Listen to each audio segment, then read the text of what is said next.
So I'm into trying new and unusual self-care trends, trying to mix it up and do something fun and different, see if it works for me. Some of them have been really great, like meditation and mindfulness and journaling, taking walks, actually going outside.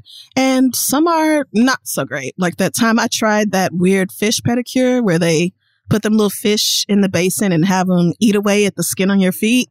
That was really weird. Did not enjoy it. Was not relaxing like I thought it would be. Or watching ASMR videos or those videos where people are eating and stuff. I don't know who is comforted by the sounds of people breathing and chopping things, but not me. It does not work for me. But thankfully, I've discovered something that does work, and that's getting fresh flowers for me, putting them around my apartment, switching them out regularly. It just gives me a boost mentally and emotionally, bringing life and color into my home and makes it feel more welcoming and energizing, almost like a real live person who cares about things lives here.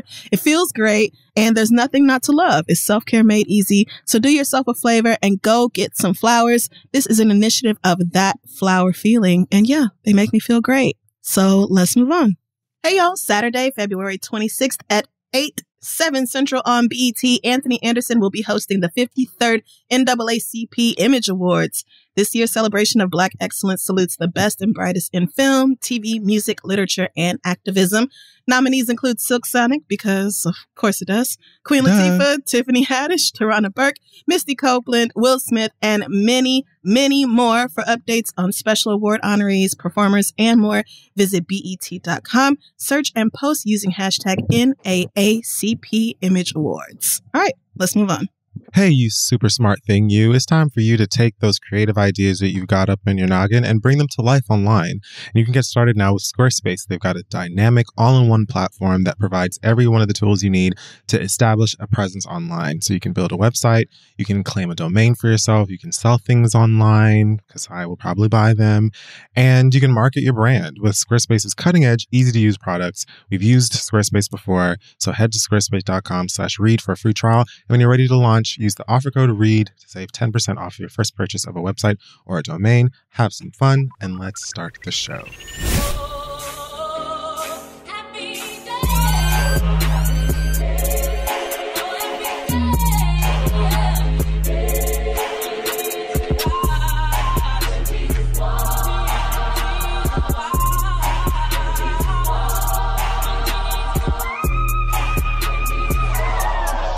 Cause we're back, y'all, and we're black, y'all, and we're blackity black, and we're black, y'all, and we're black, y'all.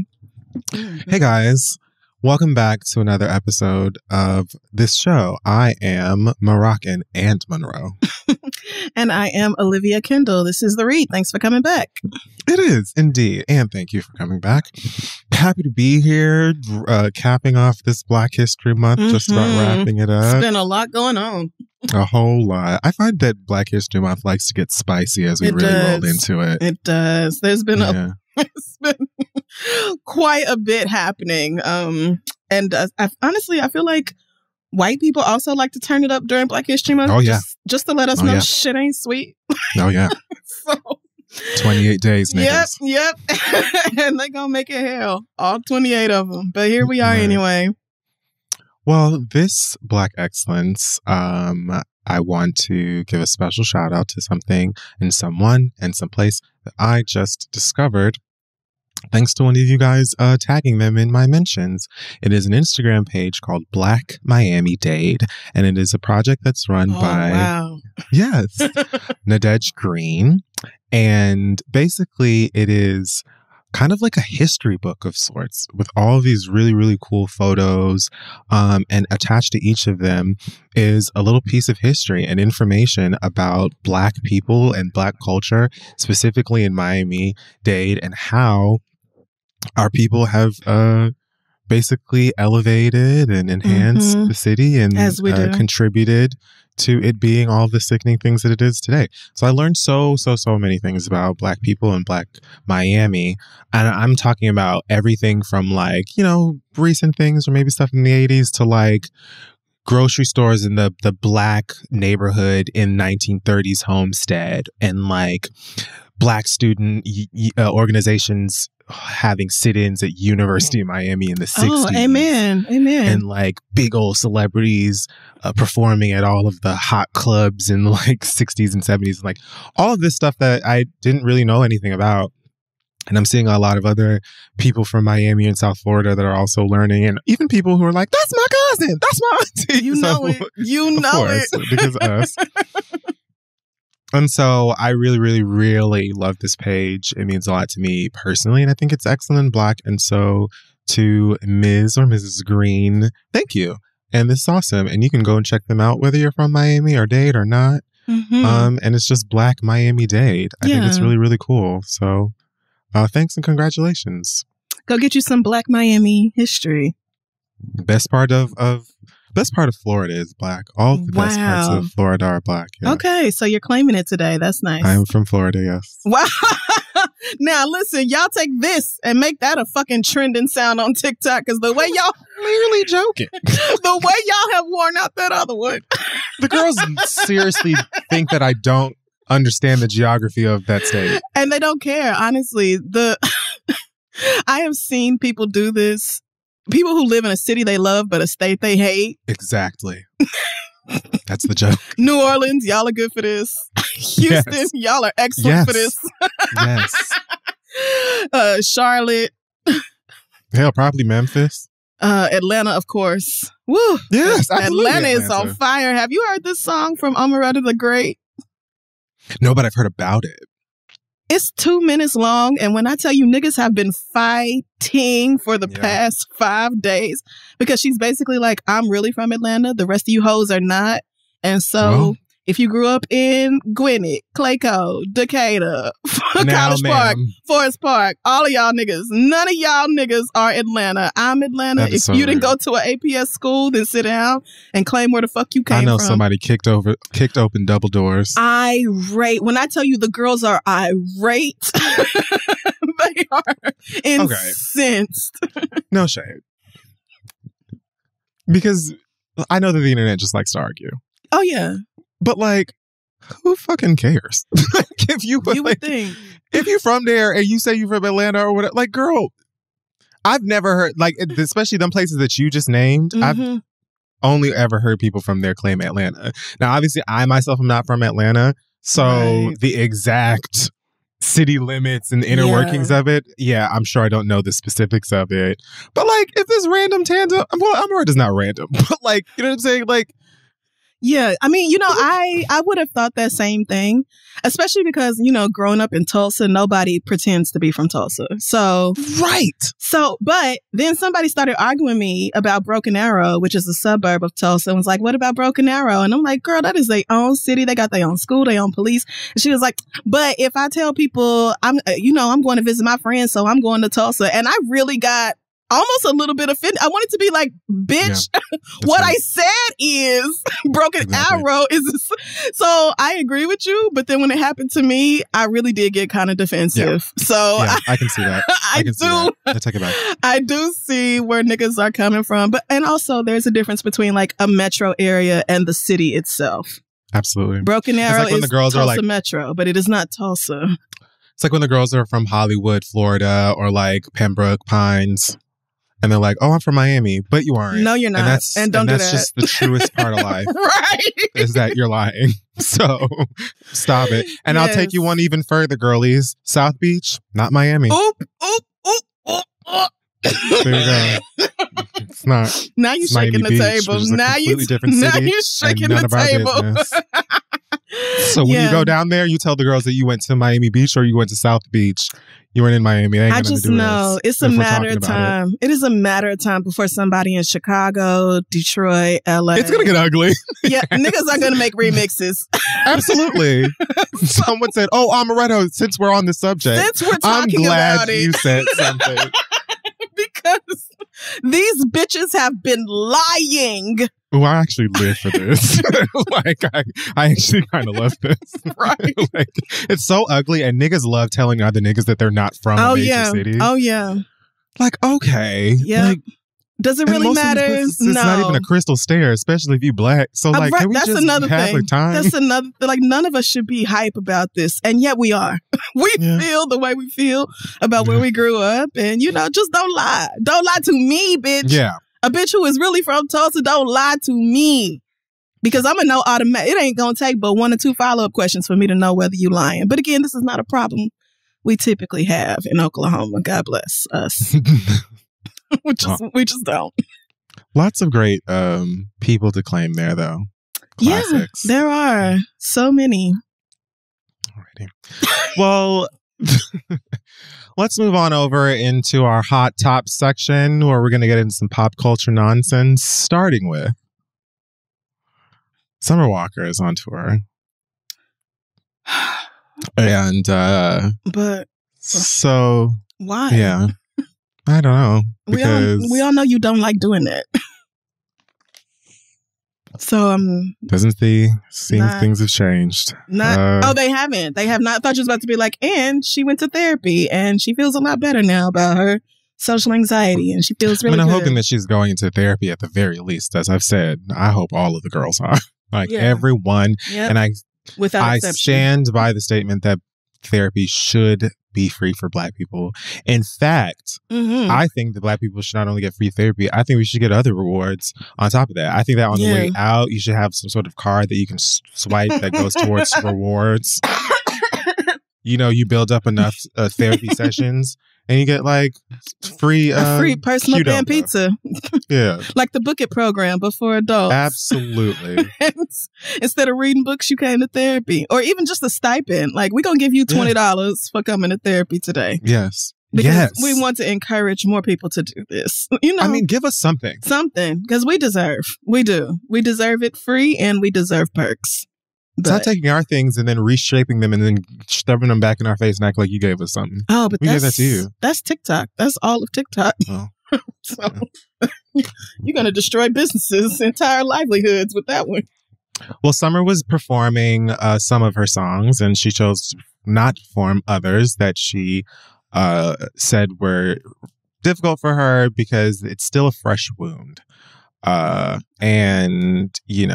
there were some songs from her latest album, Still Over It, that were not performed, much to a few fans' disappointment, because she's still in the midst of drama with her baby father, London on the Track, and whatever he's got going on in his life. And I guess his mama chiming in. Remember when him and his mama like tagged on her when she was trying to figure out where the baby was asleep or something? Yep. Just all kinds of drama. So Mama Summer said that she couldn't do it. She looked great up on the stage, sitting down, and was very much in her summer mode where she's like, yeah, I know y'all wanted me to do this song and that or whatever, but like, it's just not. It was just like very much around the way Atlanta, bitch.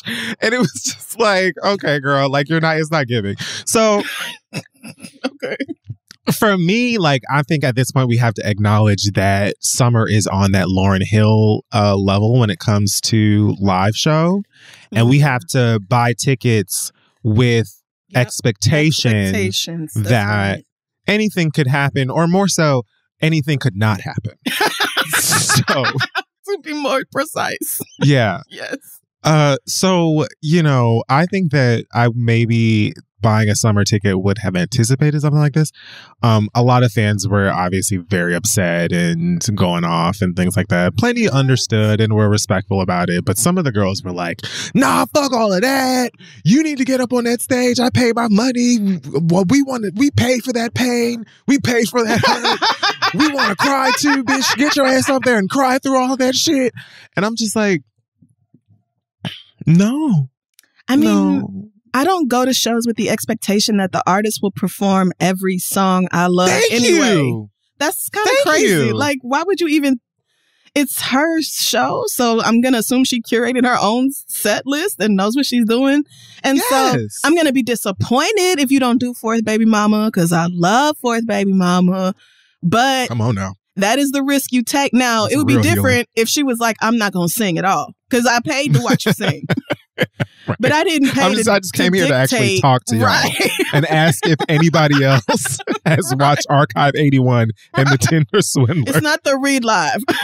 Yeah. So I paid to watch you sing. And so I'm I'm going to expect you to do that. But as far as like, this bitch didn't do this one song that I love the most, it's kind of like, I mean, it's a few. That's okay, but that's still you're right. That is the chance you take when you go to a live show. I don't have that expectation in the first place. So yeah, I wouldn't have been mad at that.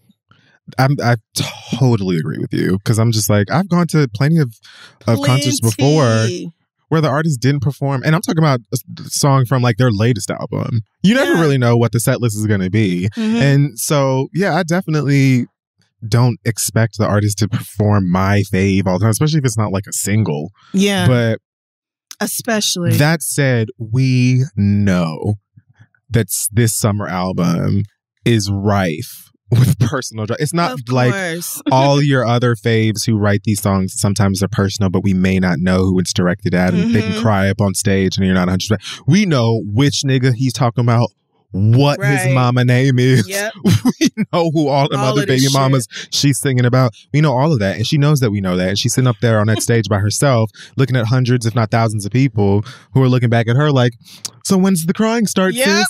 And we know she's not built, you know what I mean? Yes. She's sensitive. So it doesn't really gag me. Do I think maybe she could have canceled? I don't know. Canceling shows, especially during a certain time frame, is more easier said than done sometimes. I don't know what her schedule or whatever is looking like, but I definitely understand being disappointed as a fan, especially because I really enjoy that album as well. But as like a human and an empath, I'm like, I get it, girl. I do too. Like, it really just brings me back to the question of, why are you touring?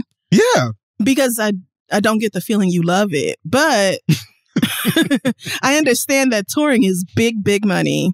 I think that streams simply is not. Streams and sales they're not even a drop in the bucket compared to what you get in one night of touring. So so maybe that's it. But I don't have an issue with her being like, it's some songs I'm not gonna do. Like, oh well, that should be. I think that she does really enjoy singing live.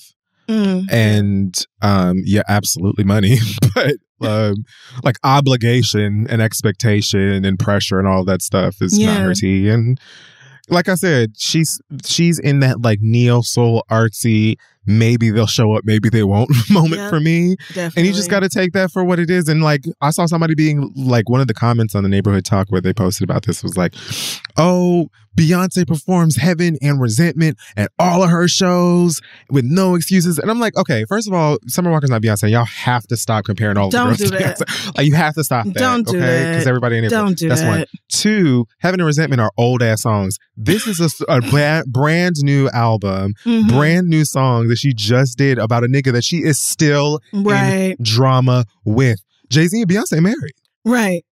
And we didn't get Lemonade 2 weeks after the elevator fight. Thank you. I don't know. that was a poor comparison. But also, like, I fully expected Beyonce to do 713 when I saw her and her husband in Houston, and she didn't. And I was deeply disappointed, but I got over it because I paid to see these two artists put on a fucking show, and that is what they did. So... Again, stop comparing these girls to Beyonce, who has been performing live for their entire lives. Like, Beyonce has been a professional for Summer Walker's whole natural Black life. So just stop doing that. The professional compared to the rest of these girls, like, let them breathe, please. If she refused to go on stage, fine. But the rest of this, y'all are trying it. And the anxiety of performing live, if you've never experienced it, then maybe just stay in your lane, because it's a lot. That's my other thing too, sweet, dear Miss Tonight, because it's like, bitch, we're talking about fresh, wide open wounds that everybody knows the business about, that you're still dealing with on a personal basis, and you are singing, and like, think about, for some of y'all, maybe the last time he was on stage was like, what, Spelling Bee, Martin Luther King Martin Luther King play, something like that. You know what I mean? And think about like grade school. Think about maybe if you've ever felt that level of like pressure on stage or stage fright or anything like that. Not that everybody gets it, but obviously Summer Walker does get anxiety when it comes to this type of stuff. She's talked about it openly.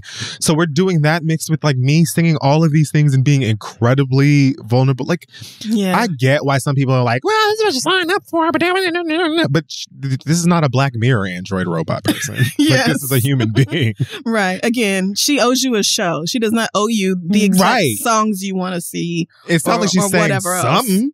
Right. I didn't hear she sang nothing. Right. She didn't sing some of the song. Yeah. So, well, yeah, that shows. I mean, the girl is an artist. She's allowed to do her art in her way. So, period. And then not y'all got me sticking up for her when she says such stupid things all the time. I mean, she really does, but right is right, is wrong is wrong. Yeah. And if we feel right, we say right. You're right. And You're vice right. versa. Yeah, So, that's it. So boy, oh boy, Keke Wyatt is pregnant again. Wow. Truly amazing. 11th baby. Wow. Keke Wyatt announced via Instagram with the whole Cheaper by the Dozen cast. Please. My husband, Zachariah, David, Daring, and I are proud to announce that our family will be adding a +1 to the Wyatt bunch. Our other daughter, Michaela, wasn't available for the picture, but you're with us in spirit, sugar. #baby11, trusting God, baby daring, the Wyatt brunch, family, Kiki's kids, all hashtags. Oh, she got her hair and makeup done, obviously, for this wardrobe. Everybody got matching pictures. I love in this first picture, if you go over to their page, her page, it was posted a couple days ago, 3 days ago. Well, 4 days now. But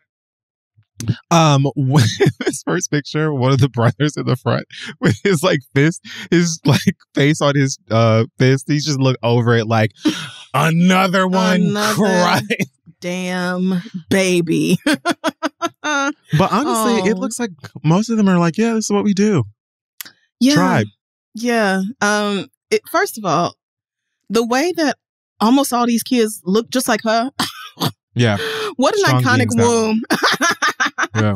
And I love this, baby loading dress that she has on. Like, I'm not mad at none of this. I actually do too. I personally am obviously never going to grow 11 different niggas inside of me, but no. If she's happy and you see how all of her kids are with her. Mm-hmm. You see how she's just not out here having kids in like 9 different households? Like she has and raises these children. Just saying. There's a big difference between her and some other niggas I could name. So now, how? Yeah, I don't know. Is another. I don't know. I feel like she must make enough off of like doing random shows and performing at every Pride. Oh, Keke does it. She definitely gets. In fact, I'm scrolling now and I see that she had a Valentine's show. Oh, you think she didn't? There isn't a Valentine's Day where Keke is not working. The thing about it is that she sings. The fuck down, and you'll never forget it. You'll never forget it. And I said to myself earlier today, I wonder if this lady gets pregnant just to prove to you motherfuckers that at a fresh 9 months, she can still blow. She might. Like I don't think because anyway. She really might. But yeah, good for her, I guess. If she like it, I love it. I'm saying like as long as the kids are healthy and happy and literally being taken care of. Yeah. Like it's not too different than a lot of our grandparents, great-grandparents who are out here having 13, 14, 15 kids. True. So it's just, I don't know how the fuck they did it. I especially don't know how the fuck they did it. But right. It's not something that we see a lot in modern times, obviously. Sure but my issue with y'all having a bunch of kids is y'all not properly parenting those kids. That's my issue, always has been. So, and honestly, I don't know enough about Keke. I was about to say Keke Palmer, Keke Wyatt's parenting, but I mean, yeah, they do look. This one, I see the one you talking about now. And then look at the baby girl on the second slide. On her slide. Them two right there are like, I don't know. Those two are like, I'm not sure. If you say so, Miss Girl, but Woo! I don't even know how you have a cream-colored couch and all them kids. That's Hello? We should be asking Kiki Wyatt some questions. How She are you must doing be this? sponsored by Tide Pen. Because this is way too many children under the age of 10 for your home to be this clean. Like, so many. But yeah, good. They look happy. And so. They do look happy. Yeah, good for them. If that's the truth. Great for them, yes. Yeah. Let's move on over to another mom, Nicki Minaj, who gave a couple of people a chop this week. Let's start with her chopping Beyonce, Benzino, and his daughter. I guess Benzino was on Clubhouse and in defense of his daughter, rapper Coi Leray. And I'm realizing that I don't think I've ever heard anybody say her name out loud before. Mm-hmm. So I'm guessing that's how you say it. Could be wrong. But familiar with her. In defense of her, I think he was just talking about how great she is and that her album's going to be really good. And then he mentioned that she's got a song coming out with Nicki Minaj that's going to be crazy. And the Clubhouse went up and talked up an exclusive and all this stuff. I didn't even know Clubhouse was still running. I thought the Clubhouse was after hours at this point.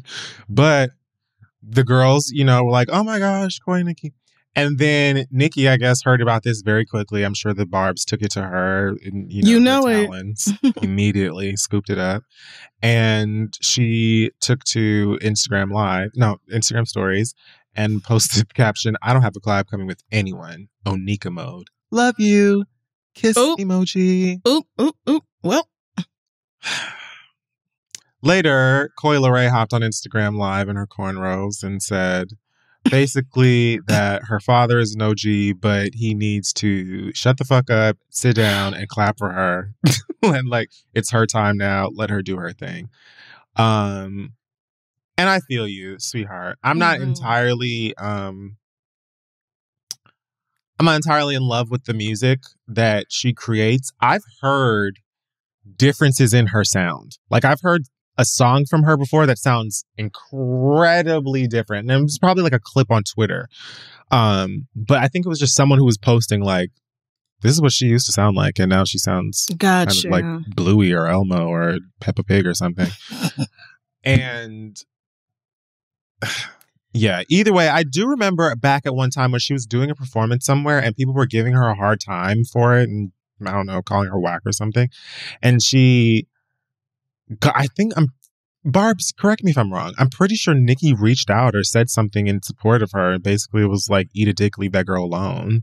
So it kind of feels like, I doubt that Benzino would just jump directly out the passenger window and be like, my daughter's working with Nicki Minaj if there was no truth to it, Right.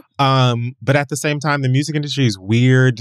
Things are all, nothing's official until it's official. And Nicki is very clearly moody. And so maybe she wasn't feeling you talking the shit about it before it came out. Maybe she wasn't done with her verse. Maybe you ruined it. You know what I mean? It feels like you ruined it. Kind of feels like you ruined it. Yeah. Because I get the feeling that this was something that was probably in the works. If it didn't actually happen, it may have actually already happened. But you just know you're not supposed to say nothing about it. And you would think a nigga like Benzino, who has allegedly, been someone who matters in the music game for a long time, you would think a nigga like that would know better.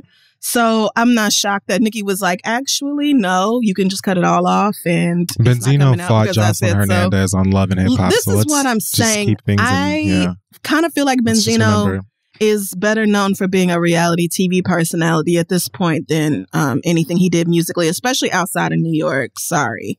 So I don't know a Coi Leray sound to say whether she has switched it up. It kind of goes like, you put the sticky, I'm really eating, I'm in the sitting, I'm really eating, yeah, and I'm really Philly, kind of like that. Okay, so I feel like I like her missing much. I like her energy a lot. I think she's really, really cute and really dope. I just haven't heard a song yet that I really like, but I don't dislike her at all. She seems like a sweet kid. I would be pissed if my father fucked up something like this for me too. Who wouldn't? Sit beyond down. irate. Beyond Be humble. Irate.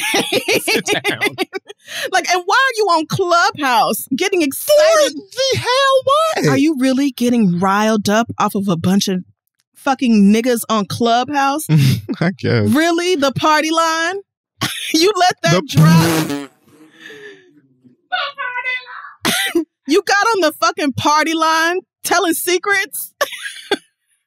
Nah, I'm sorry. I don't blame Nicki at all. I would have done the same thing. Oh, God, not the party line. I would have done the same thing.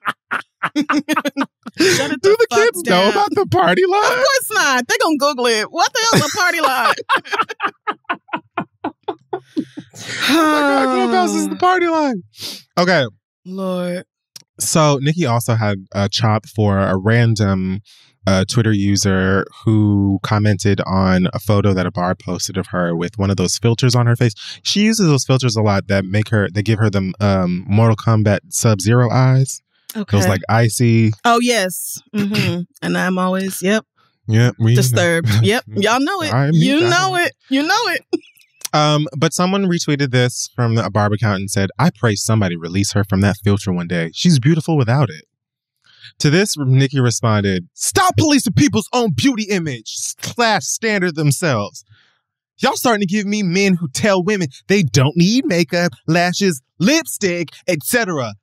Let me go, child. Annoying as fuck. I'll use and do whatever the fuck I choose on Onika face. Thanks for coming. And then later she tweeted, dear man, women don't dress for you, check emoji. Do makeup for you, check. Do their hair for you, check.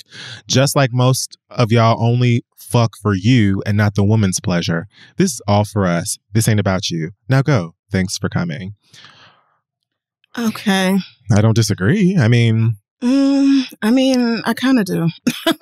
Okay. I feel like a lot of women say that and actually do all of that shit explicitly to get male attention. Same way y'all be like, I don't get a BBL for niggas. I don't believe that either. But I'm not mad at the message.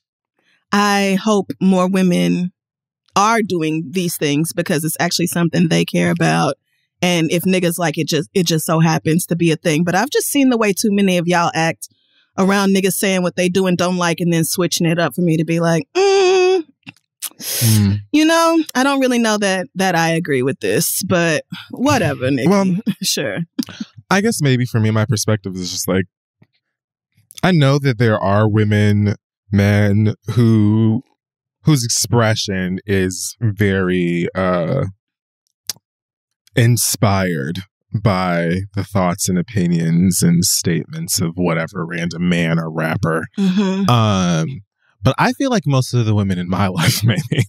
Well, yeah. The women, my friends, I'm surrounded by the women I know. It's not to say that they don't like when a guy also enjoys whatever, but most of the stuff that you see, like the dresses, the makeup, the hair, like if we're talking about clothes, makeup, and hair, most of the girls that I know, they're living for themselves and like even living for making other girls live.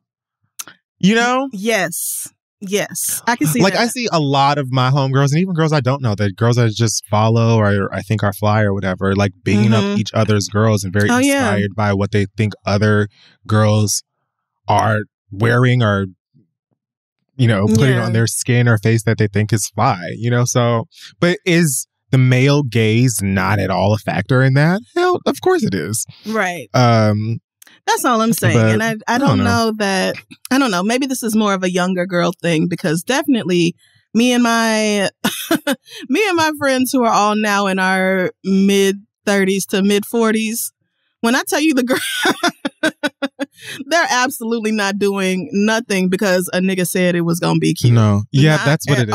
Not at all. Yeah, that might be what it is. Maybe it's a younger thing. But no, because I know the girls in their 30s and 40s as well that be having on BCBG Max Sarias, and they could be going right down to the club as well, acting like they're 19. So, I mean, it's really a thing of state of mind. Just as the way I'm sure there is a fresh 20-year-old right there somewhere who's just like, honestly, I don't post. Like I don't know. Whatever. Yeah. I mean, this is whatever. I'm not mad at the message. The message. Yeah. Popping off as somebody who was like, "Ooh, this filter is ugly," and then being like, "Stop policing people's beauty standards." It's like, What? It's an Aurora Monroe filter. It's a filter of storm. Like, it's not a beauty standard. You don't look human. That's not really curling all the way over for me. Right. It's not like Snapchat where all the girls have Disney eyes and perfect skin and all this, where Snapchat was like really fucking up people's perceptions of themselves to the point where niggas didn't want to take regular selfies because they were like, why am I ugly? Like, that is an issue. But something like that that's just so cartoonish, I just feel like Nicki was in a bad mood and saw that and was like, I'm going off. One of my friends, we were working yesterday and we had to she got like hair and makeup. And then like afterwards, she like took a selfie and the caption was like, why did I put this filter on when I already had my makeup Exactly. done? Makeup is the filter. And it was like, just like hashtag my brainwash. I don't know, something like that. Yeah. But she like acknowledged that like she's just naturally accustomed to just putting this whatever filter on, even though she had already had concealer and stuff on. And I'm like, that's so funny. Like, yeah, a lot of us just don't even think twice we picture ourselves as that filter. Like when we look at ourselves on our phone, it's like you're not looking at you unless it's got that contoured nose and those extra big bright eyes or whatever shit. It's like, yeah, it's funny. I definitely use that subtle filter on Instagram, the one that's called subtle, just because it gives you a little something, you know, just evens out the skin a little bit. And it's enough for me to where I'm like, okay, this is me. But if, you know, somebody had did something with me today, as opposed to me just rolling out of bed. So yeah, makeup, I mean, and really the way the girls are doing makeup now, it can be better than a filter. With all this high powered contour and everything. In terms of lies, yeah. Yeah.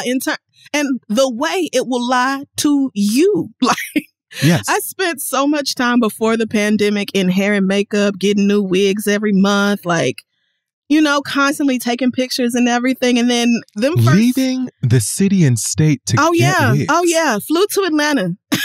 Multiple times. Every 6 weeks to go see Alonzo and get me a new cup. And I'm so glad I did it because the girls are all in their satin bags right now waiting on outside to open back up. But like, you get used I lived to for that era of you. I would love to bring it back. I mean, we're not able. Right. Oh, that shit was lit. It was really everything. But you get so used to seeing yourself like that when you're like, oh, here I am in my cornrows and my regular ass face and no lashes and no nails and whoop, Jesus, goddamn, I'm over here looking like Celie. Like it's you know, it's an adjustment. So, well, Celie may have been black and poor and ugly, but damn it, that exactly. And I'm still fucking here. Well, Nick Cannon also gave a chop to monogamy. On the recent podcast called The Language of Love with Dr. Laura Berman, he discussed getting all of these models pregnant and what he thinks about monogamy. Basically, when he was asked if most of the pregnancies were unplanned, first he started by saying, I'm never going to say that. I take full responsibility. And then it was like, all of the women that I have sex with, all the women that I've had unprotected sex with, there's potential to have a child with. So he tried to then big them up and be like, I wouldn't have unprotected sex with anyone that I don't believe would be an amazing mother. Then he talked about how being a huge germaphobe. It just like went on and on. It felt like when that one student gets called into the principal's office and it like starts with like half truth and then it just becomes excuses and it's like, all right, just go back to class. Like, I don't even care anymore. A germaphobe with that many baby mamas. That's interesting. Okay. He tried to say like, you know, where is the quote exactly? Oh, girl, I can't wait to get to that portion of it. But he said that he is the biggest germ freak in the world. Every woman that I have a child with, there's definitely a conversation about, wow, how amazing would this be? I feel like every woman I have a child with are amazing mothers. And there was a thought process going into like, man, she would be an amazing mother. She's desired children. I can't wait to see what type of mother she would be. So in saying that, I would say that they are all planned. So it was like, you see how he like circled the block? He's good. Kind of. No, they're not. So it was more like we was fucking raw and we both know what that can do. Yes. Yes. Yes. So was it planned? Yes, because I did not wear a condom. And we all know that, these two people come together, a baby can be made. That. Yeah. I feel like that's, and then there's just all this extra floweriness. He's throwing his little Nick Cannon razzle dazzle on top, maybe to dress it up a little bit. And I mean, yeah, I'm sure you have a conversation. Like, I'm finna nut in you. I hope you ready. Gross. I mean, just saying. But other than that, okay. Again, this is... I can't understand Nick Cannon's actions here, but it's not my life. As far as monogamy, I guess he was asked... he said he only considers someone not single if they are married. That old thing. Oh, yeah. The quote says, you can still make covenants without getting the government involved. Now, if a nigga says he is interested in making a covenant, you just try again. Okay, maybe maybe it's just me, but is a covenant not like a religious agreement? Because I've only ever heard it in the context of church. So maybe not. I'm Googling it now, and even though I've only ever heard it in church, apparently it can also just be a regular agreement. But to me, it sounds like you're saying we're having this spiritual linkage, and like what's between us and understood by us don't need to be explained to Uncle Sam, and ain't no need to get the feds and the state involved in this, girl. God know about our love, baby girl. No. Immediately no. Okay, he says, we choose to be monogamous because we value this so much. We don't want anyone to be part of this energy we have. And I don't feel like that's healthy. I don't think monogamy is healthy. I feel like that gets into the space of selfishness and ownership. All right.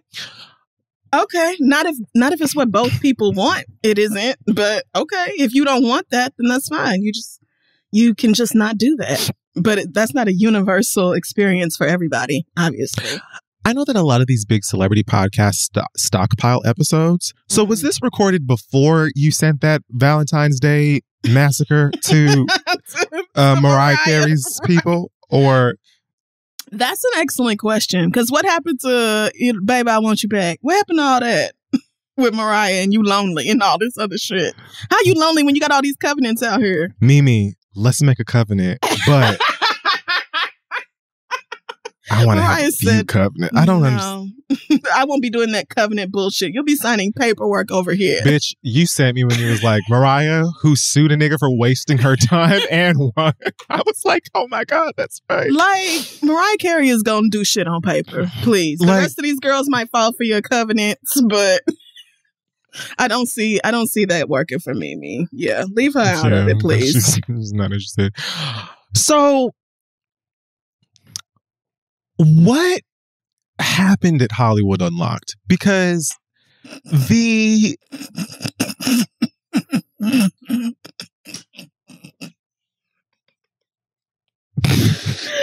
you mean? Jason Lee obviously got the exclusive before the BBC.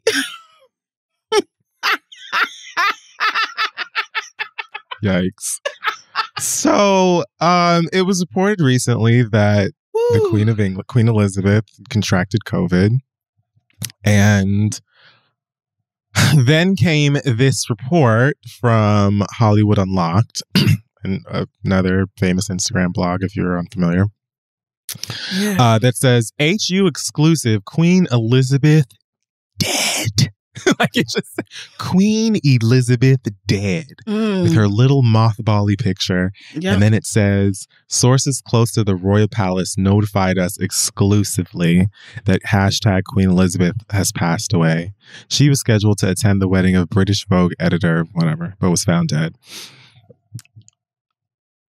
The Queen isn't dead. I'll start there. Yep. She's very much alive, as reports swiftly came in to let us know after this made its rounds. And I think most of us are just curious as to how and why, you know? Yep, definitely that. Of all the news outlets And I'm being very generous with the word news. All of them, Crystal. All of them. Some random homosexual in California is going to get the scoop on the queen dying. Now, I know dying? The death of this monarch? Are you kidding? You think you, Jason Lee, are going to get the scoop? And then talking about an inside, a source close to the royal kingdom. First of all, that's not what it's called. Like this further lets me know you don't know what the fuck you talking about. Are you talking about somebody that work around the corner from the palace? Because that's not just because they are close to no, like they were somebody close in London to the family. So in London, technically everybody is closer than they are than you if you're in America. So hell, I'm closer than you. This just I foolish refuse. I just refuse to believe this was a flat out lie. I want to believe that somebody gooped this man into truly believing that they had tea. Like, I cannot bring myself to believe that Jason was truly like, I'm just going to make up that the queen died or what. Like, it's no. He has been in conversation with somebody that for whatever reason convinced him that A, Queen Elizabeth truly died, and B, that this was strong enough of a resource that he should have it published. Mama, I want to tell you. It's not making sense. When I read about this, I said, girl, if Harry called me directly on my phone and said, Big Mama is dead, they took her arm and her leg. First of all, I'd expect that before I hang up, it would be on the news. Absolutely. Abso-fucking-lutely. Before I even hang up, they're going to be reporting this. Right. It's the fucking Queen of England. Then furthermore, even if they had it, I'm thinking to myself, I would never post that. Like, I would never use that as an exclusive. But I mean, I'm also different. We're different. You know, we don't really care about like exclusive. We're not talk about shit that has been out for weeks. Right. We're not news breakers. And I'm glad about it. We're shit talkers. Because the shit that y'all do in order to be the ones who break news is sad. Sometimes it is insane. But I'm like, even if I was like an Instagram blogger or something like that, I'll be like, girl, I think I'm gonna let somebody else have this one. Because like, girl, they ran Meghan's black ass up out the whole goddamn continent. What the fuck you think they'll do to my Negro ass? And did. The thing about this is like, I also believe that Jason Lee really got this from somebody.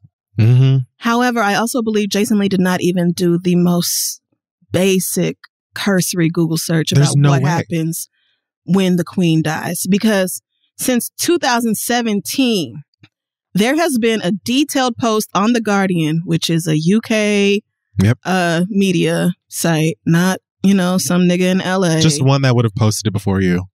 With an entire, there is a whole fucking protocol for what happens when the queen passes away. You don't just die and then go to a gossip blog with the queen. And the royal family, that's not just the family. That's a whole institution of people who work for the palace. There are very clear steps that will be taken when this lady dies. And contacting Jason Lee is not on anybody's list of priorities. Jason fucking Lee? Who? So even if somebody told you that the queen died, why wouldn't you say, this is a really huge scoop? Let me just see. Maybe there's some sort of protocol. Maybe this is public knowledge. What would happen when the queen passed away? What would make you feel so empowered that you were like, we're going to press publish on that. We're going to go with that. And that's going to be our scoop. Came from here first, not TMZ, not the BBC, who is actually the official media outlet that will get the information first. Not CNN, MSNBC, none of the global news networks.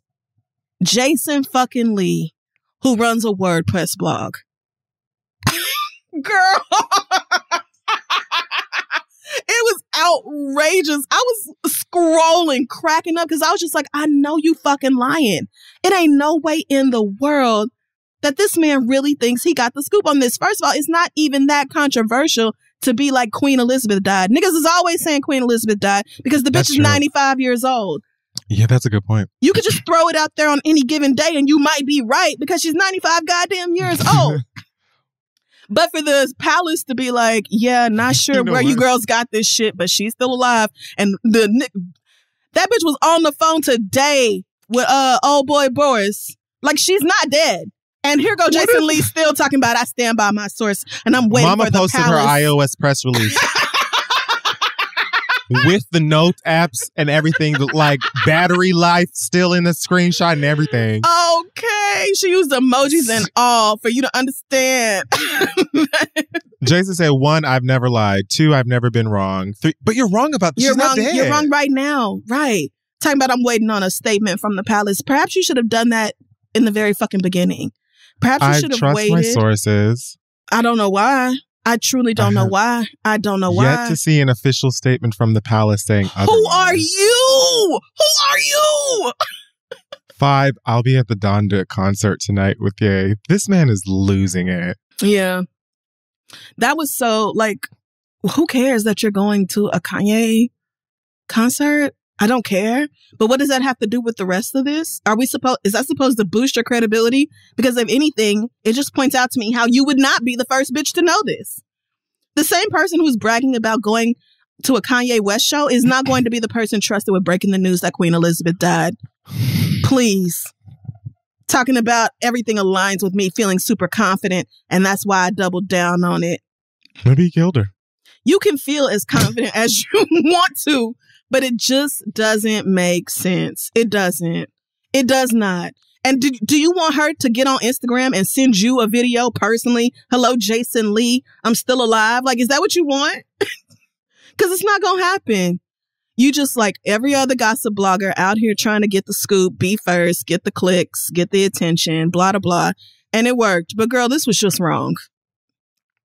The thing about it is like, if she had died, I super wouldn't have cared. So it's like, and like still won't. I don't give a fuck if she live or die. That lady ain't got nothing to do with me. Couldn't give a scrap of a pig's ass. Oh, this to me is just a blast. Like, I just think like this is just fun because of how absurd it is. Everything so about it is even if she did turn up dead, it's just like what of all the.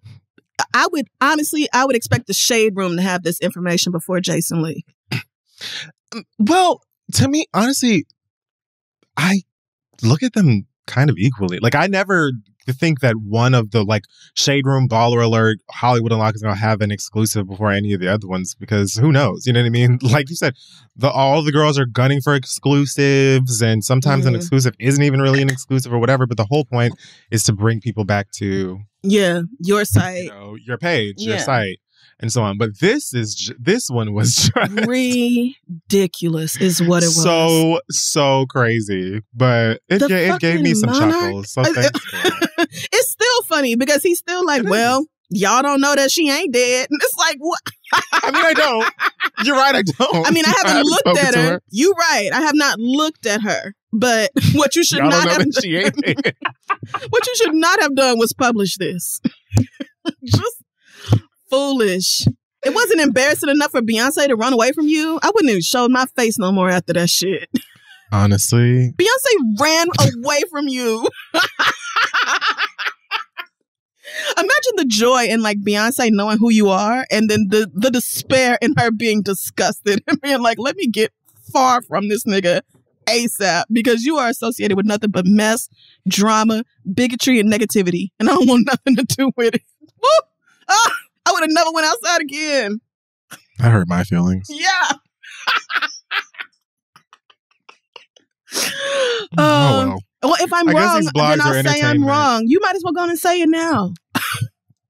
You might as well go on and say it. It's now. Like maybe someone just rolled some dice and was like, "Oh, the bitch 95, she got COVID." What are the chances? You know, like I'm either going to be wild right and the first, or going to be wild wrong, and I'll just talk my way out of it. So like. He should have said we did like a lot of other media outlets. We have like a a post ready for when this person dies and you just fill in the pertinent details, which is morbid, but a lot of media outlets do that. Oh my God. A lot of them do that. And tons of them surely did. Yep, we did that. And instead of saving it as a draft, we hit publish on it and our bad. And, you know, that would be that. But instead, you decided to fight back. In fact, I wouldn't even gag if you're probably right around the arena. Because you think that's what happened? Right, that when things like this happen, yes, absolutely, tons and tons and tons and tons and tons and tons of major outlets get that shit started. Such and such died, and they just leave in the blanks of specifics and they go fill it later so they can get it up fast as possible. Yeah. So maybe in the process of that, some wires got crossed. Maybe an old girl spoke to somebody else at a media outlet who was getting some stuff prepared. Maybe. And that's where the miscommunication came up. Because you can guarantee that every media outlet on the planet has a post ready for when Queen Elizabeth dies. And not just because she has COVID. Because it's she Tuesday. has, the bitch has outlived like 13, 14 presidencies. Like, she's been queen since she was like 15 years old. She is definitely, for better or for worse, a historical figure. It will be huge news when she dies, but Jason Lee, girl, of all the people, it won't be you. Okay? It just won't be you. You don't know nobody that close to the goddamn queen. That's it for the hot topics this week. We're going to go ahead and we will take a break and come back and read your letters. Hey, y'all, get yourself the gift of relaxation and the incredible, restful, restorative relaxation you deserve with Brooklinen's lineup of cozy bedding and beautiful home essentials that are perfectly made for me time. Brooklinen specializes in all the comforts you need for a little extra TLC, maybe from Valentine's Day, maybe for Black History Month, maybe just because, you know, it's been a long winter and maybe you're feeling that winter slump.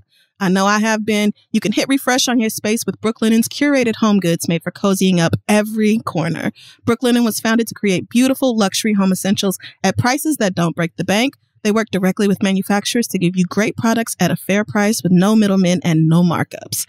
Brooklinen makes bedding for every kind of sleeper, whether you sleep hot, cold, or somewhere in the middle. And they have so much more than the internet's favorite sheets. They got pillows, absorbent towels, cozy fleece loungewear, and more.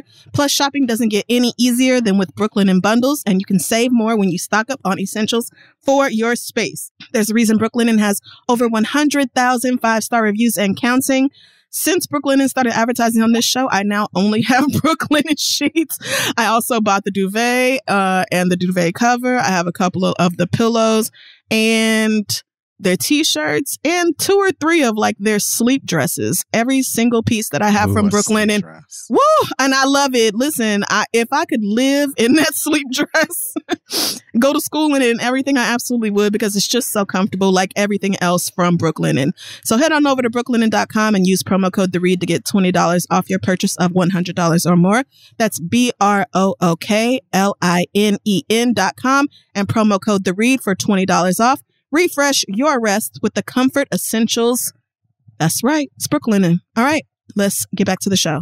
We're back to the show now, folks, and it's time for us to get into your listener letters. Yes. Send your questions to asktheread@gmail.com. We may read them aloud on the show. Our first letter, let's start with Maria. Maria says, my grandmother lives in St. Louis, and she is your typical Kojic church-going old lady from the South. Well, I know her. I had a baby in 2020 with my boyfriend at the time, and of course she didn't approve because the child was born out of wedlock. Yep. We are now married, and my grandmother still sees my husband as my little boyfriend and still calls me by my maiden name. What? Everybody knows that I don't even go by my maiden name anymore, but she still calls me that. My grandmother didn't come to our wedding and hasn't met my daughter yet. She says it's because of COVID, but she's always traveling to Detroit to hang out with our other church-going judgmental family members. I don't like not talking to my grandma because life is short and she's old, so anything can happen. But she's stressful to talk to sometimes because she gets started with her homophobic rants, and then she starts talking about the fake news she saw on Fox and family drama that I do not care to talk about with her. But it pisses me off to feel like she's refusing to visit her first great-grandchild just because we had the baby out of wedlock. I'm not sure what to do. How would y'all feel if you were in my situation? Please help, Maria. Kick this one off because I feel like Maria wants me to be soft and kind to her about her grandma, and life is short, and I'm not there right now. I mean, I don't know that I am either, but well, okay, man. Because life is short and anything can happen, and that is why your grandma needs to get her shit together. Boom. That is not a reason for you to bend over backwards to try to make this judgmental, weird, mean old lady any happier. Like, what are you supposed to do? Are you supposed to, you can't undo your baby. She's here. So. And you married. Right. And you're married. And what? That's another thing. Like, I definitely have family members who would have been like, ooh, pregnant outside of wedlock. We don't do that. Some. But if you then got married to your baby's daddy, they would have been so happy to start calling you by your married name. They would have been overjoyed to start calling you by your married name. It's like overjoyed. It's like their way of you making up big air quotes for your quote unquote sins. So the fact that your grandmother seems to be like holding it against you that you had this baby out of wedlock and is choosing to not meet her first great grandchild, I think you need to look at it from the perspective of what's wrong with this woman? As opposed to how can I fix this? I get that you don't like not being on good terms with her, but that's not your fault. Yes. Damn it. It is not your fault that this woman refuses to see your child and would not come to your wedding, which any other judgmental old grandma would have been hyped to come to because it means that y'all are finally legitimate and she might stop calling your baby a bastard, which is horrible. But like, think about that. That's so you talking about some this and that and that and that and the third about the church and this and about scripture and whatever and all of that. You won't come to my wedding. Right. The same. I mean, I'm marrying the same person that you clearly had concerns with. You won't come to my wedding, but you telling me it's about COVID, even though you're taking your black ass down to, the casino or wherever with the rest of them haters to gossip and talk shit about people. Right. So you're cool with talking bad and talking nasty about me, even your own child, and whomever the fuck else, but you won't actually come to my wedding? For what? Right. What's the problem? Like, nail on the head. What is wrong with her? Yes. Maybe it's the visit and that's not your grandma. Spoiler.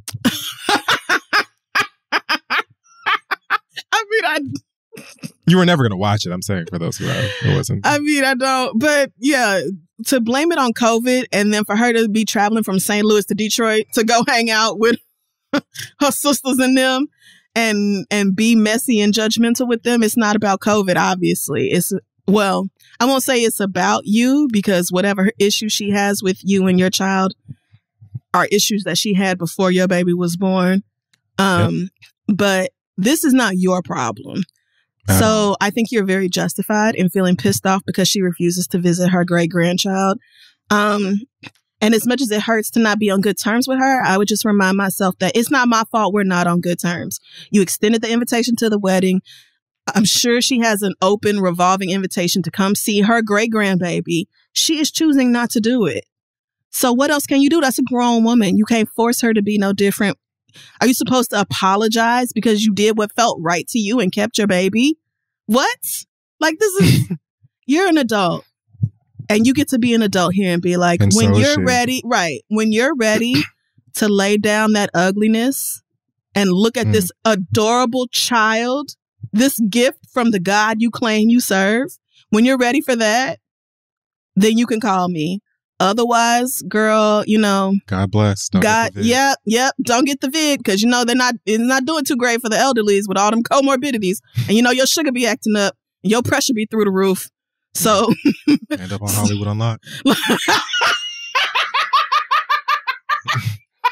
I had to. It was wide open. Low hanging fruit, really. I'm kind of ashamed. But yeah, Maria, I don't think this is on you. And so as difficult as it is, you got to just let people be where they are. I think that you're right. We get lost in like this feeling of like responsibility or obligation to fix this stuff because, you know, like we feel,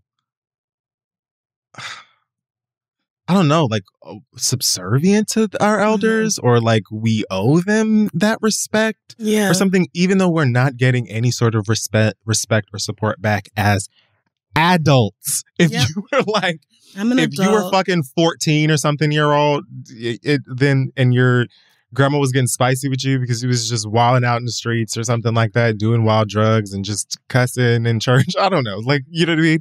Being a handful. Maybe. Yeah. But you literally just had a kid with your boyfriend and then married that same boyfriend. Now and you're still getting shaded. That's not you. That's not your problem. And in fact, I feel like many other grandmas with the same, you just said it. Yep. Many other grandmas with the same exact background, the same exact culture, the same exact, you know, knowledge and book. If they were in the same predicament, would have been like, oh, family, hugging and kissing and finally being able to acknowledge this motherfucker when he comes into the room. Right. He's actually family. So what's wrong with your grandma? Yeah. That's not your problem. It's not. Exactly. So, you know, you just do your best, take care of that beautiful baby and try not to let your grandmother's issues affect you personally. Like, I know it's difficult, but don't take this personally because it's really not about you. It's about her. Yeah. And she's the one who needs to adjust her shit. Good luck with that. Right. Because let me tell you about these old dogs. Right. Yeah.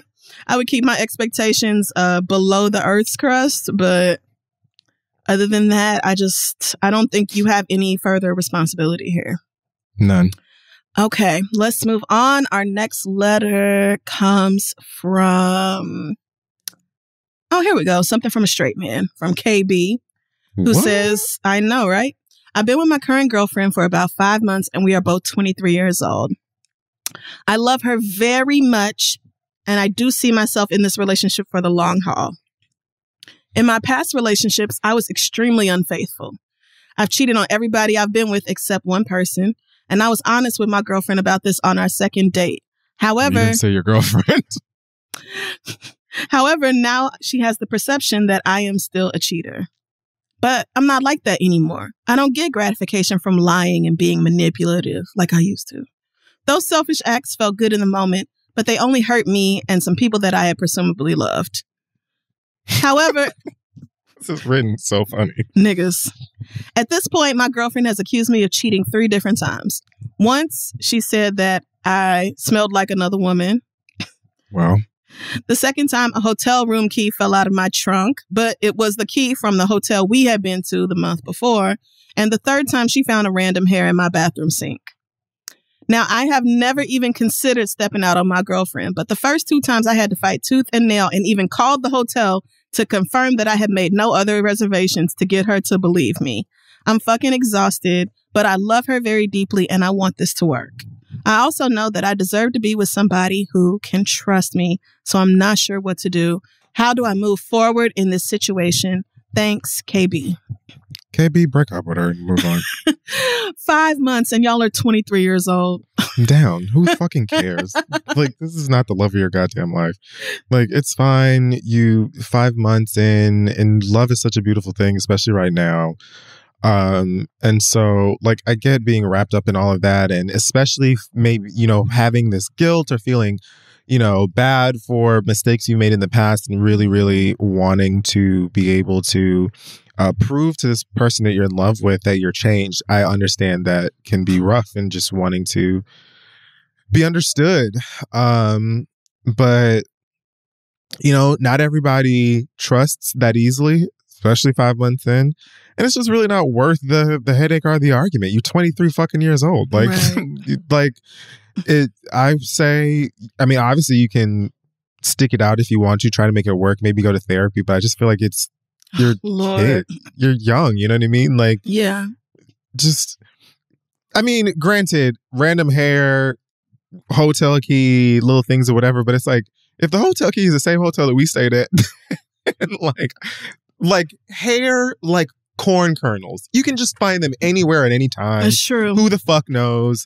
So could have came from the laundry room, because Lord knows white people be leaving their hair and their dog's hair all in the washing machine. and the dryer. So, Yes. I mean, so yeah, I feel like now's the time for you to just go ahead.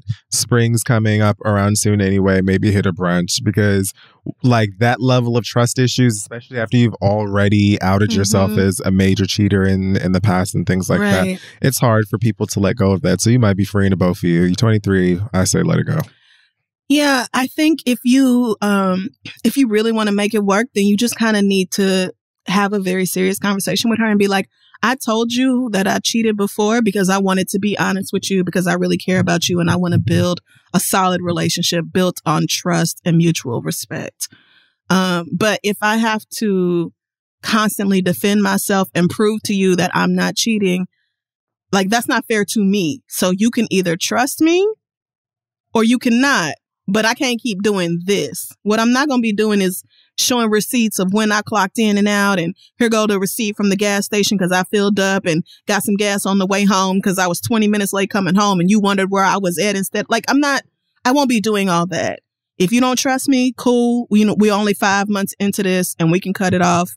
But I don't want to do that. Like I like you. I love you. Say you love her very deeply. Yep. Wow. Go off. Yeah, but he's 23. Right. You know what I mean? God bless it. I love you very deeply, but if you can't trust me, then we need to just go ahead and call it quits now, because it's not going to get better trying to build a relationship with somebody who's never going to believe what you say. And I'm not your child. You're not going to be checking up on me. You either believe me or you don't. Right. I'm not going to be doing all that extra. The thing about it is also that the wash got a rinse cycle. So none of us are good. Like you should say to her, none of us are that good at cheating. So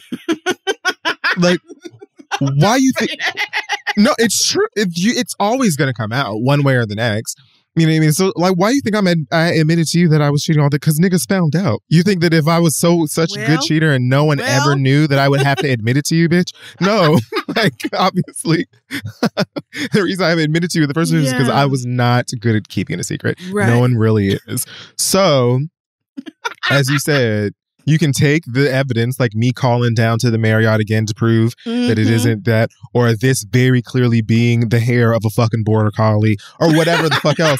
Like, you can take that mixed with the fact that you aren't getting any actual results in this quest for, cheating answers, and just chill.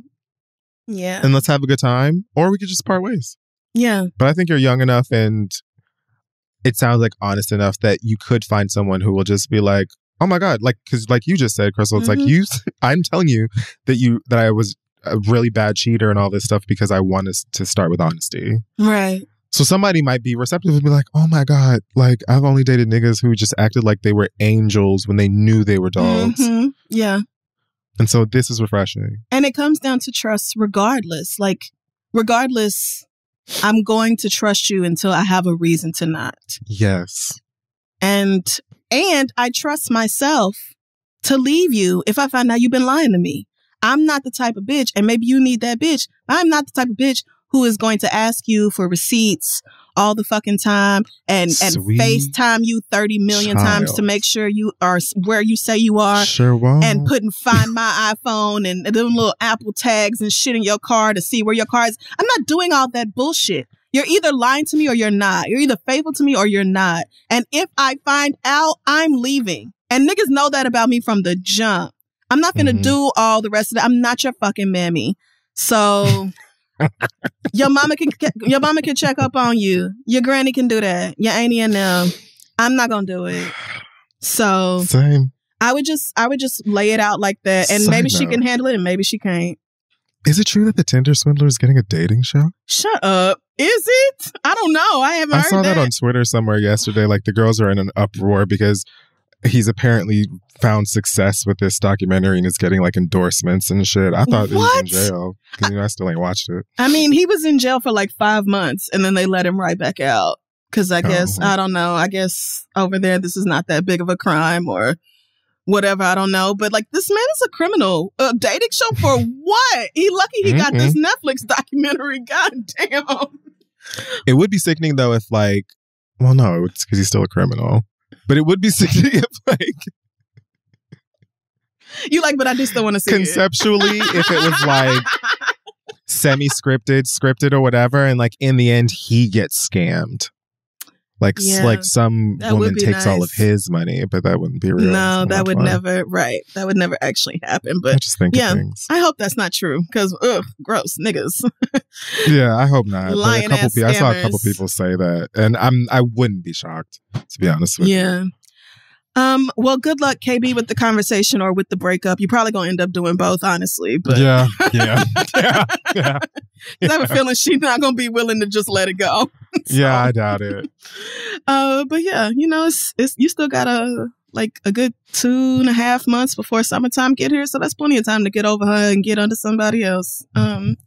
Best of luck. Our next letter comes from Ramona, who says, in February of 2020, I matched with a man named Dabness on Tinder and we started dating. Named what? Well, his fake name is Dabness.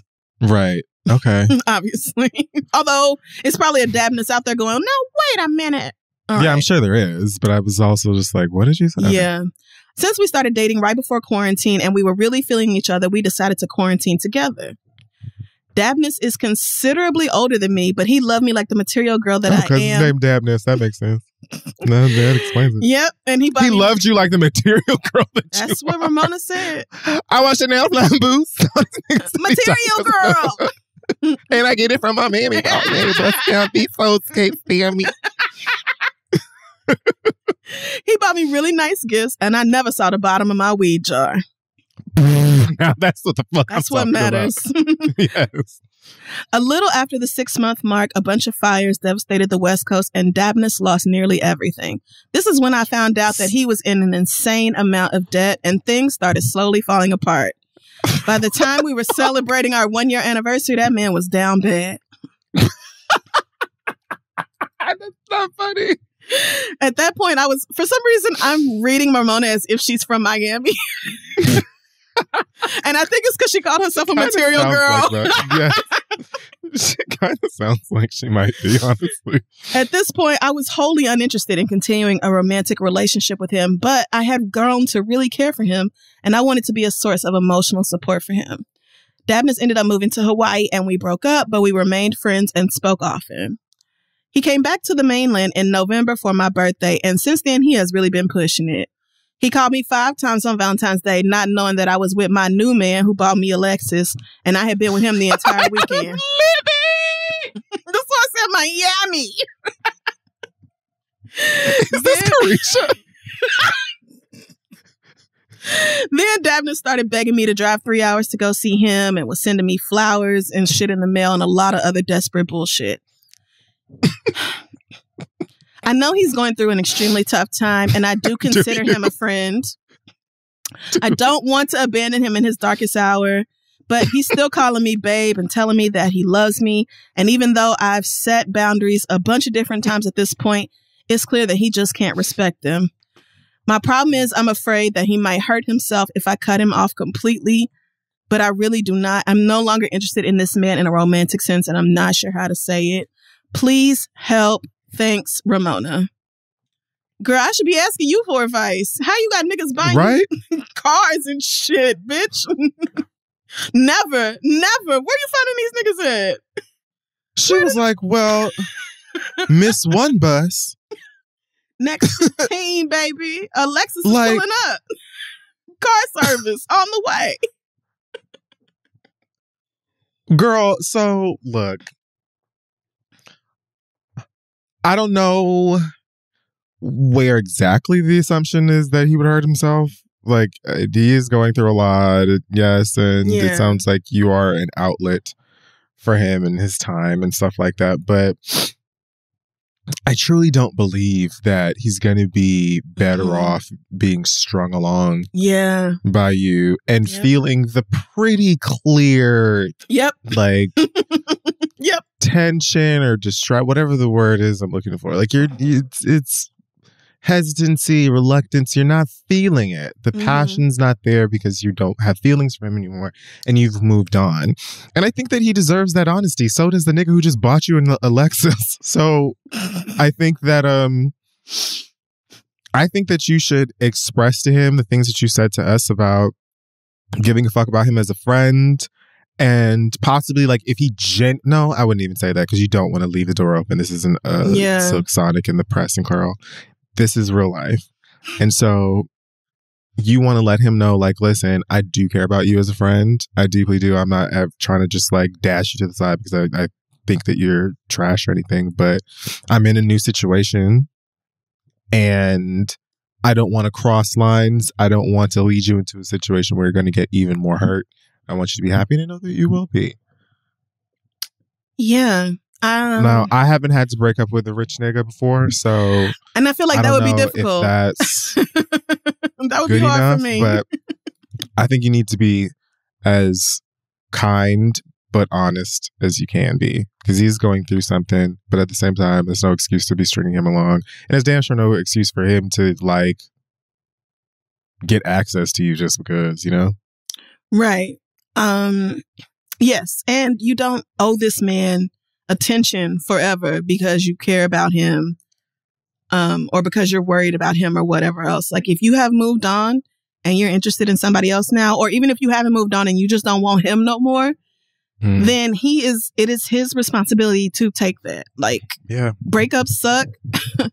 A lot of us have been worried that like we're going to break up with somebody and they're going to get super depressed, or they're not going to take good care of themselves. They're going to do something to maybe hurt themselves. But that is, it might sound a little crass, but that is not your responsibility. And it is a lot more humane to just tell the nigga instead of having him call you 7 times a day thinking that he still got a shot at sniffing your pussy again when he don't. Yeah. So, yeah, I agree with Kid Fury. You said that you've set boundaries too many times, but the thing about boundaries, I keep telling y'all, is that they're not boundaries if you change your mind on them or go back. Well, no, you can change your mind, but if you don't enforce them, then they don't work. So if you say, I don't know if you've told him like, look, it's over between me and you, maybe you need to be that clear about it, but you're not going to get back with this man. And the sooner he internalizes that message, the better off he will be. So I say just be very honest and explicit about it. Like, not necessarily in a mean way, but this relationship is over. I am sorry. Had a great time spending your money. Thanks for the weed. And good luck moving on. You know, like breakups are hard. Nobody is discounting that, but you deserve to move on, and so does he. So. Yeah, I think that's just how I would handle it. Although I was going to say it's hard to break up with a rich nigga, but if you got an even richer nigga coming right behind him, then maybe it's not. She sincerely got a replacement rich nigga, like almost immediately. Almost like she had rich nigga insurance. They just went ahead and found her a new one. She said that right off the shelf. That would move to Hawaii, and she was like, and I picked up another one. Yeah. And we're doing right great. Down to the rich nigga boutique and just got me another one. It's all shiny and new. We're having fun. And on Valentine's Day, working, making my own goddamn money, paying my bills myself. The fuck? Like a stupid bitch. I'm over here buying like my damn self. Like a dumbass. Buying my own food and clothes and weed. The fuck? All the household expenses on me. Like a dummy bitch.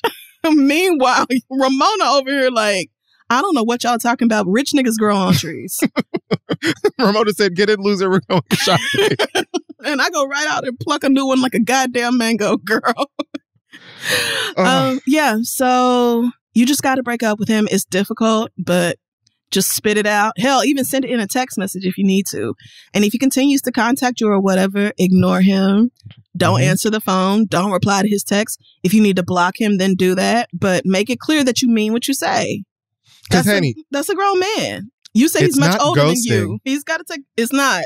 It's not ghosting if you tell him you're going to ghost. Exactly. You're not ghosting him if you say goodbye. Exactly. That's leaving. Yes. So like at that point, you're not doing anything wrong. You're just being honest and enforcing the boundaries, like Chris was saying. Right. And leaving is a thing that you are allowed to do. Yeah. So and it can hurt. Yep. But it doesn't mean it's not the right thing to do. I mean, it's going to hurt him a lot more than you because you got another rich nigga to lay on. And Alexis. So. To boo-hoo your way in. If you start feeling sad, you got a nigga to take you down to Prada and make that all better. But Yeah, just tell him and then cut it off from there. It can feel a little cruel in the moment, but he needs to get over you, and going no contact is the easiest way to do that. The most efficient way to do that, I should say. Yeah. So good luck to you, Ramona. Let's go ahead and wrap up the letters there. If you have a question for us, send it to asktheread@gmail.com. We're going to take one more quick break and be right back. Saturday, February 26th at 8/7 Central on BET, Anthony Anderson is going to be hosting the 53rd NAACP Image Awards. This year's celebration of Black excellence salutes the best and brightest in film, TV, music, literature, and activism. Let me tell you something. I genuinely do enjoy watching the NAACP Image Awards. Like, every year. They're fun, they're nice and respectable, lots of great faces that I love. This year's nominees include Bruno and Anderson and the Silk Sonic Preston Girls, along with Queen Latifah, Tiffany Haddish, Will Smith, Misty Copeland, Tarana Burke, and many other people. Plus, film icon and civil rights advocate Samuel L. Jackson is going to receive the Chairman's NAACP Image Award. Amazing. Nicole Hannah-Jones is receiving the Social Justice Impact Award. See who takes home all of the trophies on the 53rd NAACP Image Awards, premiering Saturday, February 26th at 8/7 Central on BET.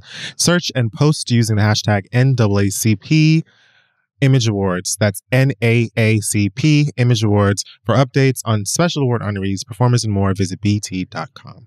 Now, let's get back to the show. Alrighty, folks, we're back, and it is time to wrap things up with the read. Yes, it is. I can go first if you want. I just have a few very quick things to me too. Talk about here. First of all, to the volunteer firefighters who got suspended because they were making racist comments on camera or on Zoom. I don't even know if you heard about this story. I did not. But so a little girl was shot and killed by police, or police gunfire, I should say. An 8-year-old girl in the Philadelphia area. And her name is Fanta Ability. This happened a few weeks ago, I believe. This was back in January. And these volunteer firefighters were on a call with like county and state officials. And then after the officials got off the call, these people stayed on, not really realizing that other people were also still on the call, and started talking about how, so first of all, talking big shit about fellow firefighters, Black firefighters, talking about how it's just a bunch of niggas down there. And the chief of the firehouse was like calling him a piece of shit and really saying all these ugly, terrible, racist things. But then they started making fun of this little girl, Fanta's name, talking about, oh yeah, Fanta soda or orange, Fanta grape, whatever, ha ha ha, like cracking up. Even though somebody else on the call was like, that little girl was shot to death by police. And y'all just decided to continue to make fun of her for her name? It doesn't make sense. I don't know how you get fired from your volunteer job. You really have to try real hard to do some shit like that, but never put it beyond white people to do something ugly and horrible. It came out today that some of those people have been placed on an administrative suspension, and there will be another meeting in early March to talk about what's going to happen to them after this point. But yeah, same bullshit, different day in the good old United States of America, where you can be an innocent 8-year-old child who was minding your own goddamn business, was murdered by police, and will be mocked by grown-ass white men because of something that you had absolutely no control over. And has nothing to do with anything. At all. Disgusting. All. Exactly. Disgusting. Moving on. Yeah, children. To Judge Regina Chu, who was responsible for sentencing Kimberly Potter. Kim Potter is the Minneapolis police officer who shot and killed Dante Wright, pulled him over for expired tags and having some incense or dice in his rearview mirror, something very fucking stupid, and claimed that she mistook her gun and thought it was a taser. Now, I remember saying then that there must be a marked difference if not in appearance, in the way that these items feel in one's hand. There absolutely are. And even if there isn't, it is your responsibility as a police officer to know which fucking weapon you are drawing. Seems important. You would think so. Crucial. You would think so. However, Kim Potter was sentenced just 2 years in the death of Daunte Wright. And Judge Regina Chu decided to cry for the white woman police officer and not for the dead black man and his family. Who's not? Yeah. Truly blew my mind to see this woman wiping tears away, talking about how she's gotten hundreds of letters in support of this woman, and Kim Potter was just doing her job, and police officers have such a difficult job and no one can understand, and this is just so difficult, and she didn't mean to do it, and so the sentence should reflect that. And on the one hand, a young man was killed, and on the other, a police officer made a tragic error. Bitch. How does that even almost? Bitch. I'm so tired of it here. I really am. Like, yeah, I hope that we really do live Nope. Whatever Nope is about, just suck me up into the sky, girl. Get me the fuck up out of here. It's hard to imagine things being psychologically more fucked up than they are in the United States of America. Ugh. Because we live in a country where you, a person who has been a police officer for 26 goddamn years, can say that you meant to pull your taser and didn't. Even though, again, if this has been your job for 26 fucking years, I would expect you to know the difference between a taser and a fucking gun. Do you not wear these shits for every fucking shift? That's like Gordon Ramsay making a fucking Alfredo. Come on. But instead of Alfredo, he used like arsenic and rat poison and was like, oh, I don't know what you mean. I reached for the cream. It looked like heavy cream and garlic to me. Girl. I don't know what happened.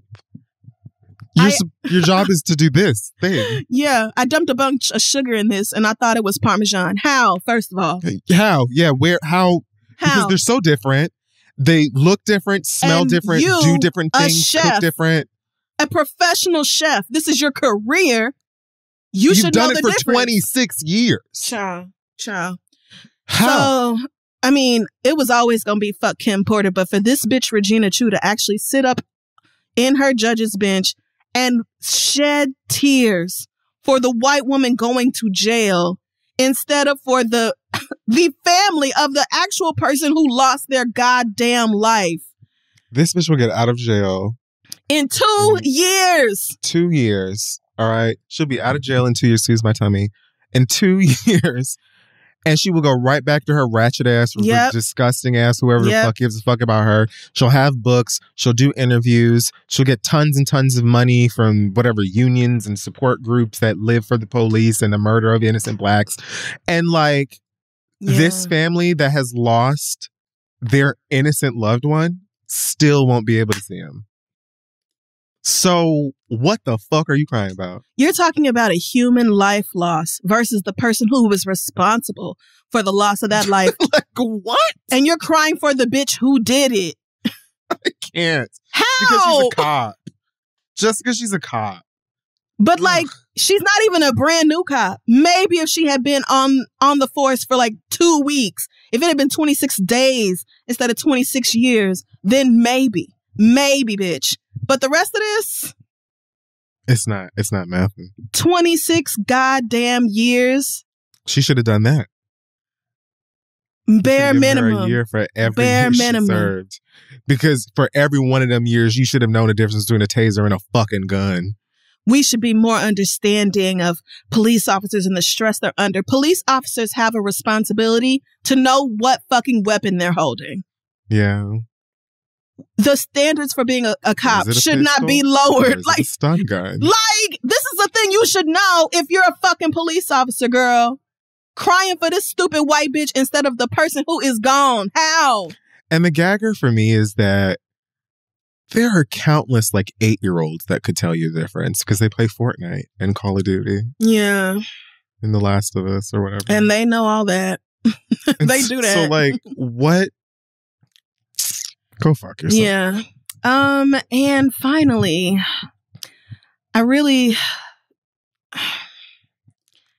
So Greg Abbott, who is the governor of the state of Texas.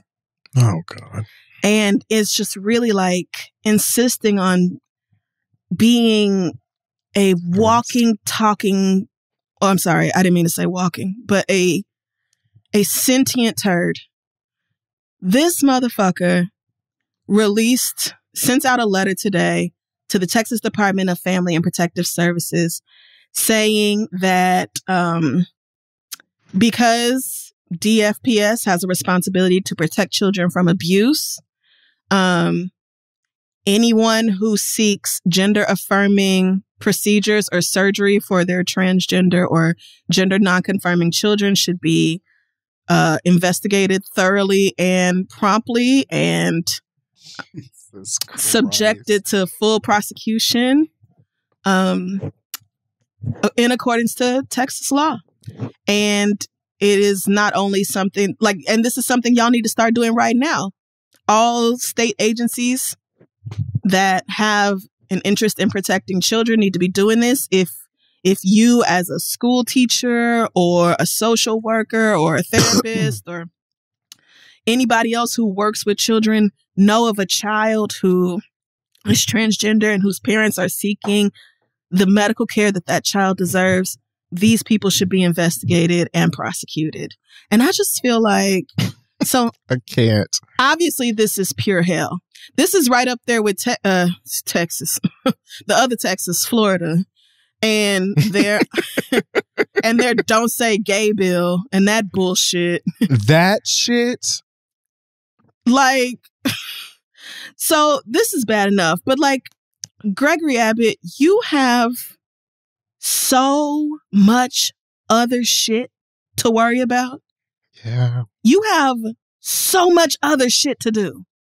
Now, the civil attorney for Harris County, which is Texas's biggest county, that's where Houston, surrounding area is located, said that they're not going to be playing that fucking game and leave them out of this bullshit. Same thing happened in Travis County. The DA and the county attorney were like, girl, focus on a real goddamn problem because this isn't it. How about keeping the lights on for all the Texans this winter? How about that? Let's get started right there. Y'all's whole independent power grid and we Texas and we sovereign and we got our own constitution and we this and that, rah, rah, rah. Bitch, keep the lights on for everybody. Keep the heat on for everybody. Keep power on for everybody and don't send people $1,300 electric bills because there was a fucking freak ass snowstorm in the middle of your state. How about that? How about that? And these are orders from you, Gregory Abbott, to the head of Texas Power Grid, making sure to bill the shit out of people and run their goddamn utilities up in the middle of a blackout. This was literally 12 months ago. You need to be worried about all the shit Texas got going on. The fact that y'all be carrying guns every goddamn where and niggas get shot in the parking lot of fucking HEB because somebody took your spot or somebody took the last pack of chicken wings or whatever the fuck else. Texas got plenty of problems instead of choosing to go after trans children and their parents who are just trying to live happy, well-adjusted lives. That is all that's happening here. It is not, there's no scientific basis for this. There is no psychological, this is gender affirming surgeries and procedures are horrible for children and all this. It's actually the exact opposite. Forcing kids to go through puberty that is only going to make them experience dysphoria even worse and make their depression and anxiety and bullying and all that other kind of shit even worse. That is the exact opposite of what the state should be trying to do. Perhaps you should mind your business, stay out of trans people's business, and take care of the actual citizens of the state instead of going after people who are just trying to live peaceful lives. Trans kids are not hurting you. You're simply a bigot. You're just transphobic. There's no justification for this other than, ew, trans, that's nasty. Literally, that's it. That's all. Literally it. That's literally it. There is not a single scientist or anyone else who knows anything about this, who doesn't have an ulterior motive, who will back this shit up. Not one. Not one. Nobody's going to say, oh, yeah, it's much better to let these kids be miserable throughout their whole goddamn lives. Or at least until they turn 18. And then when you're grown, I guess you can decide whatever you want to do. Why? Why? When we can do something about it right now. You're literally hurting kids and then saying that the people who are trying to help them are the real abusers. Like, the gaslighting y'all are experiencing in Texas, that's what gaslighting actually is, for those of you who don't know. That shit that y'all are experiencing. You are so petty. I am, but it's just unbelievable that somebody could spit dead in your face and then be like, how you gonna spit in my face? Bitch, it's you. It's you doing the spitting. It's you, bitch. You're the pumpkin. I'm the New York.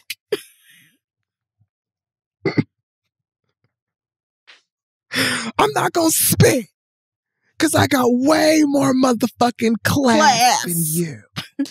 I am, however, gonna I'm just so eternally disappointed.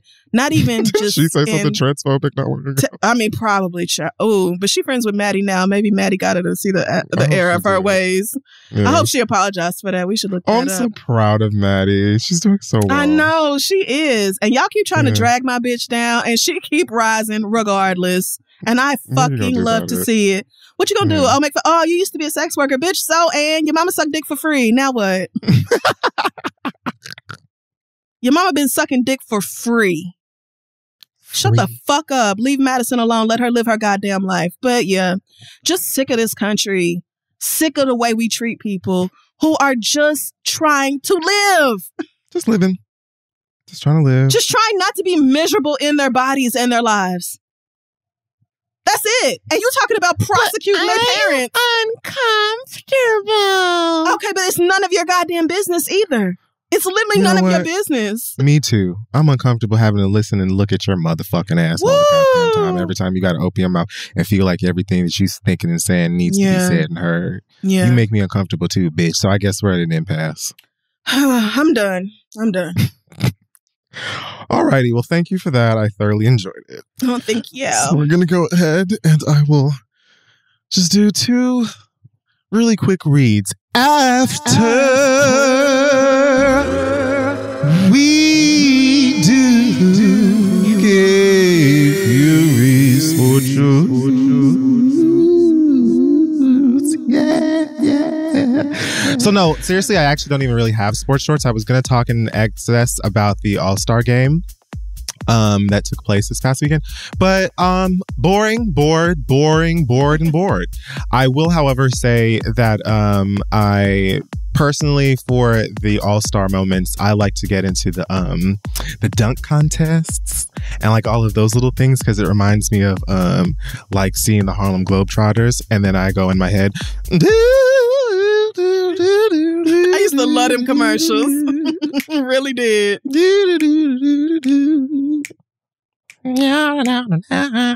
Okay, so in that case, the dunk contest also super boring. The girls were not really showing up the way that we expected of athleticism and leaping very high. And for, most of them to be mutants that stand over 7 feet tall, we didn't really get the zhuzh and the passion that we were expecting. And Juan Toscano Anderson was unable to live up to Jason Richardson's fantastic performance. That he wore his jersey and tried to pay tribute and be cute and sickening. And yet the winner of the dunk contest was one and only New York Knicks Obi Toppin, or as I like to call him, he should be topping me.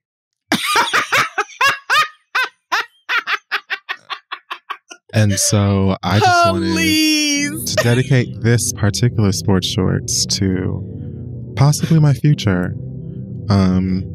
Because I didn't want to tell you this in this manner, in this state, but Aaron Donald and I I was just about to ask. Married. Oh, because you just said it like last week. So, Yeah. Okay, what happened with that? I lied. Yes, Jason Lee, give us nothing.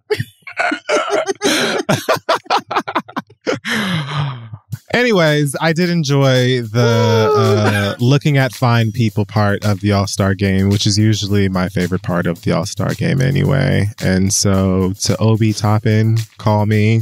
I'm very happy to call you a winner. Let's do it for New York. And that's it for the sports shorts. Any questions? I didn't even watch the All-Star anything. So. I don't think many people did, to be honest with you. Yeah, I didn't care. All right. So my reads this week, real quick, two things. First of all, I went and I recently experienced, not too long ago, remember I did this read on this brand of wipes called Dude Wipes. Oh, yes. And like the whole marketing thing was that they're for dudes and they're like bigger and burger, manlier. Yep. And manlier. And I was just like, they're wiped, like their ass. You're wiping. What is the, And so a couple of people were like, well, I like them and I like them, they're bigger and I don't understand what the problem is. And so I was like, okay, I happened to be in Target day or two ago, and I didn't see the Dude Wipes, but I did walk past like Cottonelle, which is the brand I usually use for flushable wipes, has like an XL kind. Okay. And I was like, okay. And then on the package, it says something like made for. What is it, like juicy booty? With me. No, hold on. Not you really went to go get these fucking wipes. Dedicated. You really went to go get them. I didn't want to get it wrong. It says designed for toilets, tested with plumbers. And then it has like a little animated picture of like a clearly mask presenting human with a giant wrench over their shoulder. So it's like clearly marketing to like dudes. Men. Yes, dudes. Okay. And so I bought him and I was like, all right, let me try the extra large. So it worked. Because the girls were like, well, no, I actually like them because the bigger flush. And I was like, all right, whatever. So me and my hind parts experienced these and they're nice. Actually, I actually do like the extra large wipes a lot. Okay. Right? So I get that. What I still don't get is what this has to do with gender. Right. Because you would think anybody would enjoy a larger wipe regardless of gender. I also feel like on average, may a woman not need a bigger wipe? Don't women have big asses too? No, I mean, you would think. You would think. Help. I don't really understand it. If it's not, it should be marketed to people with juicy asses. That's what I'm saying. Like, it should just have like a peach emoji. Yeah, it should be like, you got a bubble butt? You know you do, girl. Come on over here. Get you some extra cloth. Yeah. To me, whatever you like, you like. No shade to Dude Wipes, Bro Wipes, Bro Bombs, whatever it is.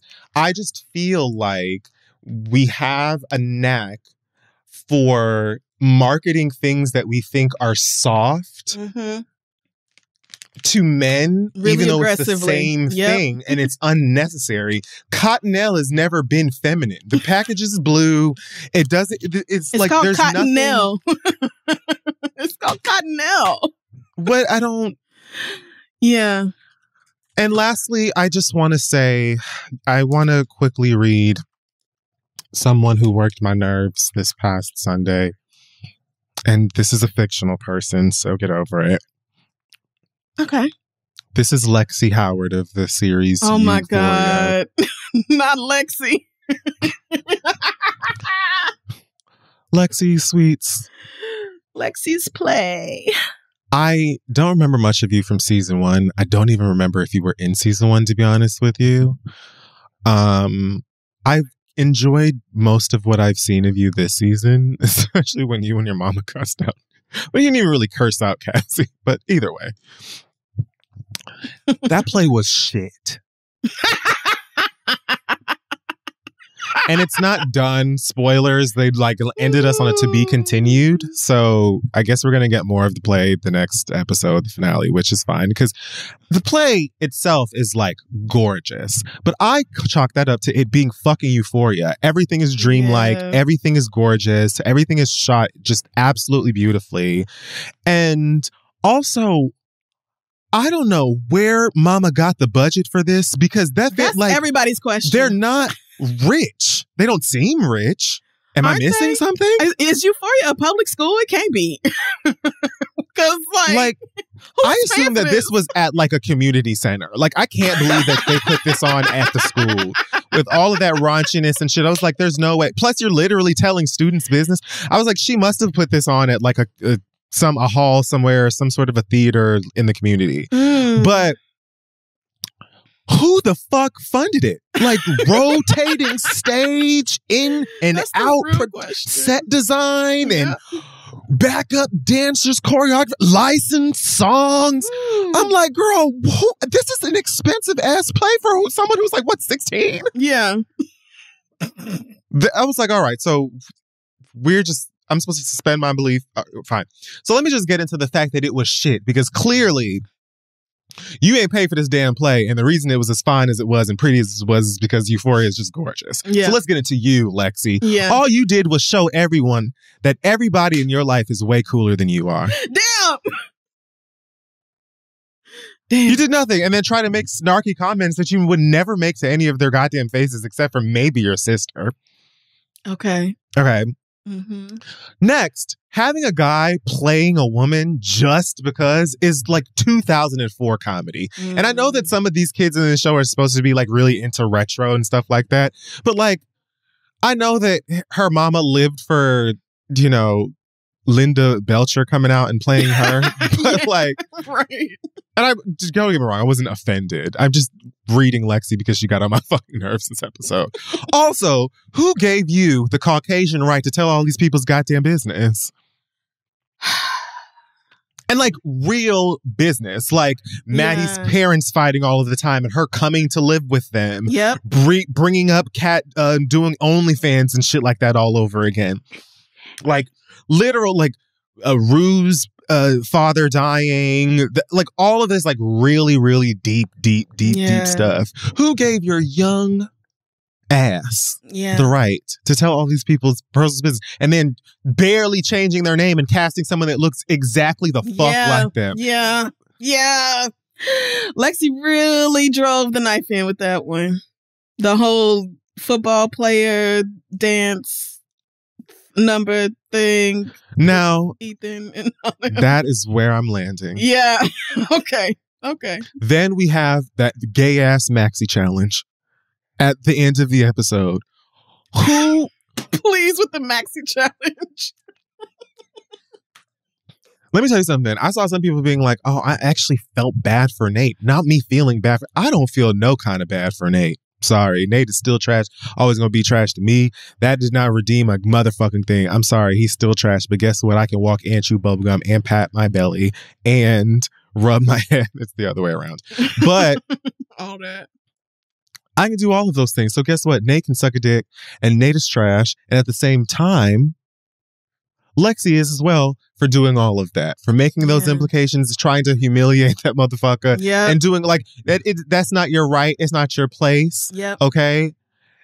And the whole thing was tacky, to be quite honest with you. Sit your motherfucking ass down. On top of the fact that seeing Jules in one of those moments of Nate's section that was very clearly on stage made me feel like, are you also like pointing out the fact that maybe he is in love with this particular person too? Like, what the fuck are you doing? So when he got up and stormed out talking about some like, that was so homophobic. I'm like, is this nigga now about to go read Tumblr articles and like try to find the error in his fucking disgusting ass ways? Because she like, what is like outing him in a musical or something like that? Like, and lastly, what the fuck did this shit have to do with Stand By Me? Not a goddamn thing. Help. What were you talking about? How were they even similar? Oh my God. This whole thing was just an inflated ego of a young white girl. When did you and the killer for me is that if this were IRL, Mama would be at the Tonys. Oh yeah. No, she's getting awards. For that fucking RuPaul performance at the end alone. She would have been lining them up. Lin-Manuel's got the foreword. Yeah. Like, everybody would have been... Dear Nate Jacobs. Hello. Like... And it's racking up all the awards. I was so over. And then she was backstage just talking to people all kinds of crazy, high off of her own shit. And I can't wait to see her like fold when we don't know because it is to be continued. Yeah. If Fesco is going to make it or not. We'll see on Sunday. Like, if she does this whole thing where it's like, Fez didn't come, bitch, you're dating a drug dealer. And you know you're dating a drug dealer. Right. And not a play cutesy drug dealer. Like, I keep the blick on me at all time. Yeah. Like, keys under the board. Like, a real drug dealer. So personally, if I were in your shoes and that nigga didn't show up, I would assume he was either in custody or on the run. Yeah. So if you try to play a game like you don't know what time it is, you're going to get on my nerves even more. I'm letting you know that now. Oh, man. We'll see what happens on the finale on Sunday. But I just said... The show is so good. Lexi, so good. Girl, miss She was feeling it. She was. Like, what happened to Oklahoma? Right. Thank you. Oh, we can't just all come together and sing them corny ass songs. Why have exactly. all this? But yeah, child, we will. If you're not caught up on Euphoria, I suggest you hurry because it's a lot going on with these alleged teenagers. A lot. And I'm just glad that I'm not. You see, they clarified ages a little bit more this season. Oh, yeah. Because, I mean, and this is part of my problem with Euphoria. I don't like seeing people who are supposed to be teenagers doing sexual things. Even though they're not. I agree. Even though they're not. I don't like it. If you're playing a teenager, I don't want to see your genitals and I don't want to see you have sex. I don't. It just creeps me out. It grosses me out. You definitely can't watch Sex Education. I tried.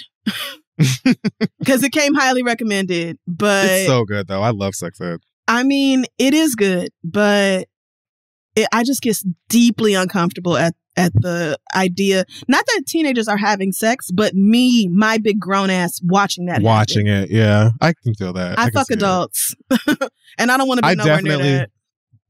Maybe it helps that sex ed scenes are usually kind of like, they're either like funny or they're heartfelt. Yeah. They're rarely trying to be like hot and like turn you on. Yeah. They're usually trying to make a point or just make you laugh. Yeah. But Euphoria is like, I want to be the one that you fuck. So many dicks. For the rest of your life. So many dicks. Like, I'm just like... They're everywhere. And then Sydney's huge fucking knockers. And I'm just like, oh, girl, this is... But yes, plenty dicks. Plenty of dicks. I do appreciate that. Tip the scale. Yeah, you know, because we're used to seeing lots of titties.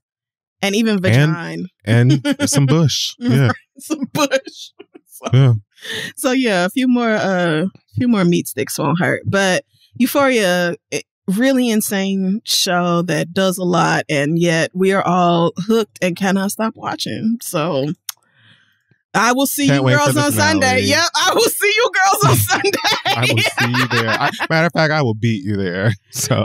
Oh man. Somebody said I wish they dropped it at midnight like Power. I was like, bitch, you know what?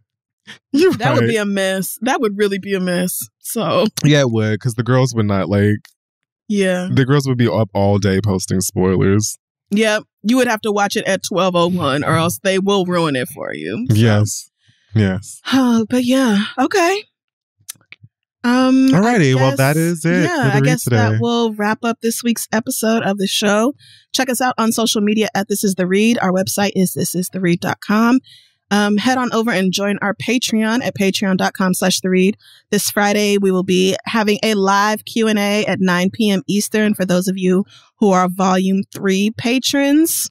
So yeah, you have until Friday at I don't know what time, 8-ish or so, to sign up for Volume 3 and be a part of that. But yeah, come join us and get on the Discord where we're talking about all kinds of stuff and doing bonus audio segments. It is. I had to close Discord because I was spending way too much time on that bitch. It's like if Twitter was a gated community. Yes. Oh my God. Yes. I could post my Wordle over there and everything. Yeah.